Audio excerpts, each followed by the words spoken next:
நல்ல பிராண்டாக இருக்கிற ரஸ்க் எடுத்திருக்கேன். அதிலேருந்து 10லேருந்து 12 எடுத்து சின்ன சின்னதாக இப்படி உடச்சிட்டேன்.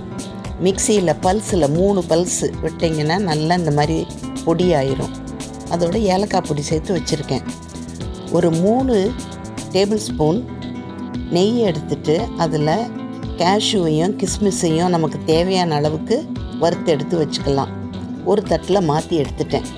அந்த மிச்சம் இருக்கிற நெய்யிலேயே ரஸ்க்கு நம்ம பொடிச்சு வச்சுருந்தோம்ல அதை போட்டு லோ ஃப்ளேமில் கருகிராமல் நல்லா ப்ரௌன் கலரில் வறுத்து விட்டுறணும்.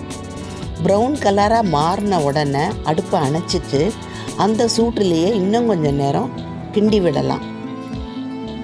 1 கப்பு வெல்லத்தை 2 கப்பு தண்ணியில் கரைச்சி வச்சுருக்கேன். வெல்லத்துக்கு பதில் நாட்டு சர்க்கரை, வெள்ளை சர்க்கரை எதுனாலும் நீங்கள் சேர்த்துக்கலாம்.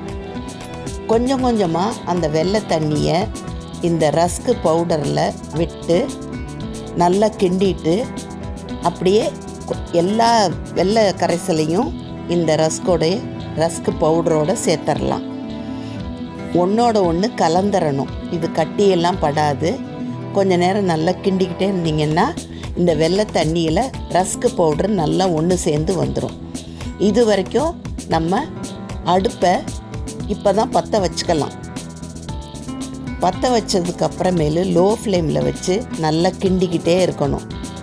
இதில் நிறைய நெய் தேவைப்படாது. நெய்க்கு பதில் நீங்கள் தேங்காய் எண்ணெயில் கூட இந்த அல்வா செய்தால் நல்லாயிருக்கும். இப்போ ஒரு 2 டீஸ்பூன் நெய் விட்டுக்கிறோம். மொத்தமாக நெய் விடக்கூடாது ஒரே நேரத்தில். கொஞ்சம் கொஞ்சமாக சேர்க்கணும். அதை உள்வாங்க திருப்பி கொஞ்சம் சேர்த்துக்கலாம். நிறைய நெய் வேண்டாங்கிறவங்க இதோடையே நீங்கள் நிறுத்திக்கலாம்.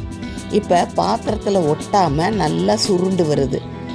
நல்லா சுருண்டு வந்த சமயத்தில் நம்ம வறுத்து வச்சுருந்த முந்திரி பருப்பு, கிஸ்மிஸ் சேர்த்துட்டு இன்னும் நல்லா கிண்டி எடுத்துட்டோன்னா கல்யாண வீட்டில் செய்யக்கூடிய ரிஸ்க் இல்லாத ரஸ்க் அல்வா ரெடி.